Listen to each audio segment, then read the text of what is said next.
what she looked like. My sister Janet has a perfect 1920s face and figure, small, thin, elegant, with black hair and pale skin and green eyes. At that time, Janet had a bobby cut, too. She looked just like a flapper.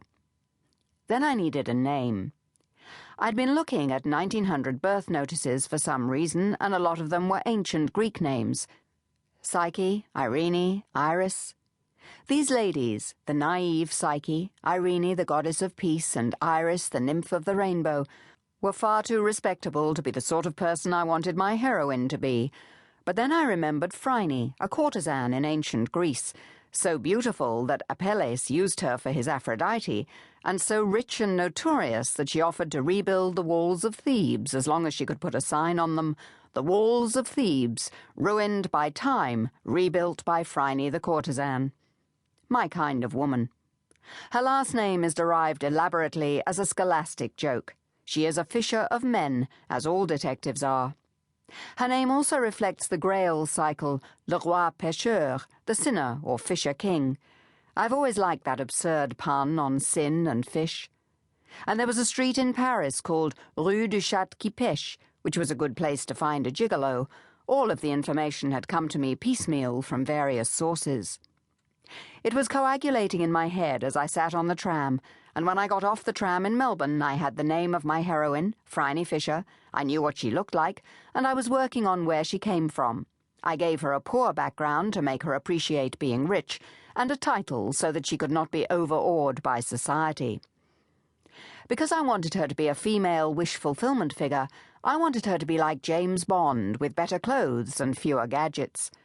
There was no female hero in the same vein as Leslie Charteris's Simon Templar, the Saint. In fact, as the Saint books were published in the same period of the 1920s, I wanted to make her Simon Templar's younger, more level-headed sister. All I really did was take a male hero of the time and allow her to be female.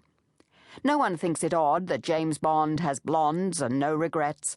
I only ever thought I would have 2 books published, so I tried to pack everything I wanted to say about female heroes into them. The modern women detectives are afflicted with self-doubt, neglect their diets, worry about exercise, think they may be growing fat, as if fat was a disfigurement, and are generally burdened with low self-esteem and guilt. I wanted a character without guilt, with boundless self-esteem, as a role model, perhaps. She was no challenge to invent. All I really felt that I actually invented was the name and the background. She blossomed from the moment I wrote the first line of Cocaine Blues, and after the first 5 chapters I had no further control over her. I feel like I discovered Phryne rather than invented her. She's a bold creature for the 1920s, but not an impossible one. None of the things she does are out of the question for that brittle revolutionary period.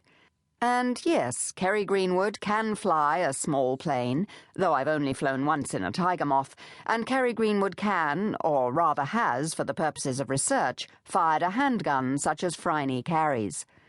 The research is essential to make the books convincing, and besides, I love original research. Historical novels walk a fine line. Too much detail and the reader is bored. Too little and it fails to convince. The ideal state for the reader is one where she trusts the writer to tell her everything she needs to know. Consider Maigret's Paris or Ellis Peters' Shrewsbury. And I find it essential for me to know what streets Phryne walks down. Fortunately, a lot of Melbourne is still much the same as it was in the 1920s. I use all the bits that are extant. My favourite detective writer, Dorothy Sayers, always included a slab of solid research in her books, and I decided, in homage, to do that too. In each of my novels you will find out something different about Melbourne in 1928, as well as the detective story. It is not so much a mission as a gift to the readers. The process of writing one of these novels is odd. I choose a new aspect of Melbourne which I would like to research: the theatre, the circus, jazz, flying, the docks, and then spend 6 months finding out all I can about it. About 1/100th of what I actually know about the subject ends up in the novel, but I need to know it to write the book. In fact, I worked out that for each novel I do as much work as a PhD student would for a thesis, but the novels are more fun to read than a thesis. After a while, the story starts to build up pressure, And finally, it wakes me up at 3. To keep listening to this audiobook, I've left you a link in the description so you can do it, at no cost thanks to Audible's 30-day free trial.